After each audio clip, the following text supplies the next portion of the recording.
야, 그 다급한 와중에 담배는 다 피시더라고요. 그렇게 줄창 줄담배였던 이유가 이거였구나. 이해가 그제서야 가더라고요. 그분은 급하게 마지막 한마디를 남기셨습니다. 빨리 나와줄 수 있죠? 그리고요. 아, 네네네. 절대 결혼하지 마세요. 유언처럼 남기고. 그래서 그날 저는 양손 가득 드론과 RC카와 피규어들을 받았고 우와. 그분은 축 처진 어깨로 다음 거래를 위해 떠나셨습니다. 이야. 그분께 한 말씀 드리고 싶어요. 형님, 잘 지내시나요? 저는 형님 말을 따르지 않아 이제 결혼 9년 차입니다. 그때 형님을 보고 확실히 비혼을 결심했어야 한 아니야. 에이. 아니야. 뭐라고 그러는 거야 지금. 아니야. 아무것도 아니야. 사랑해. 여보. 형님, 저도 지금 중고마켓에 카메라 렌즈 글 올리고 있어요. 아하.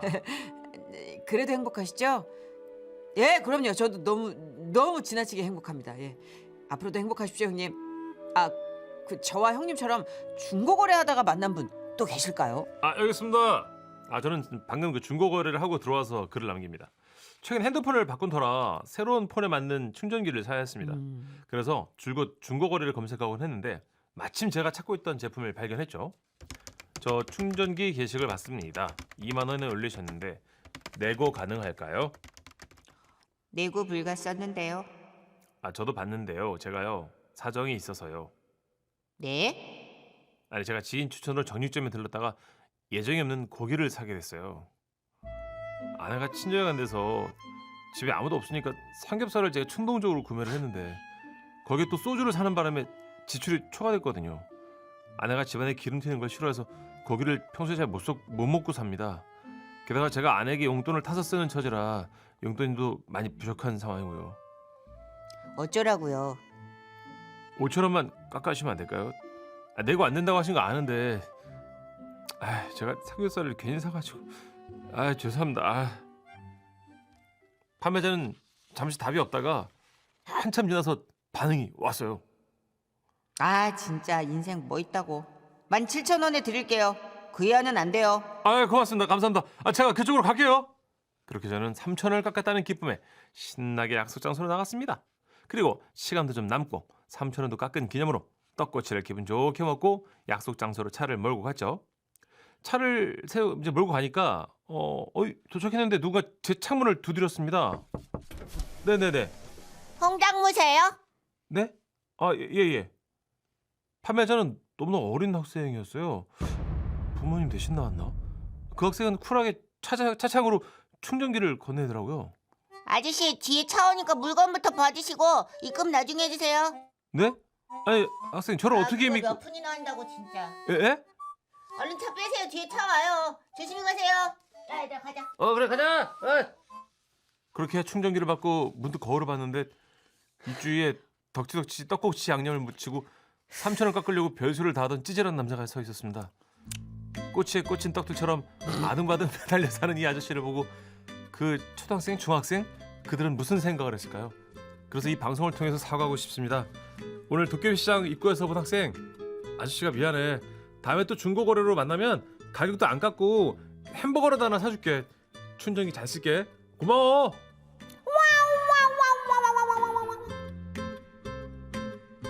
아유, 그쵸. 우리네 삶이죠 이게. 안녕하세요. 정선의 씨, 문천식 씨. 저는 두 분의 왕 팬입니다. 이 글은 정말 팩트만 가지고 얘기하는 것입니다. MSG는 절대 하나도 없고요. 진실만 얘기하겠습니다.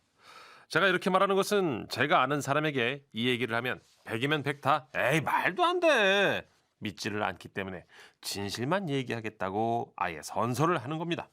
물론 정선혜 씨는 여기까지 읽고 이렇게 한마디 하시겠죠? 서두가 긴 거 보니까 없던 의심도 생기네요, 선생님. 진실치고는 서두가 너무 깁니다. 저는 두 분을 다 깨고 있습니다. 와우. 왕 팬이니까요. 하지만 저를 믿고 끝까지 읽어주시기 바랍니다. 사건의 시작은 2020년 12월. 그때가 무슨 시기였을까요? 예, 바로 코로나가 전 세계를 강타한 때였습니다. 그렇네. 당시 제 여동생의 나이는 39이었고 키는 168.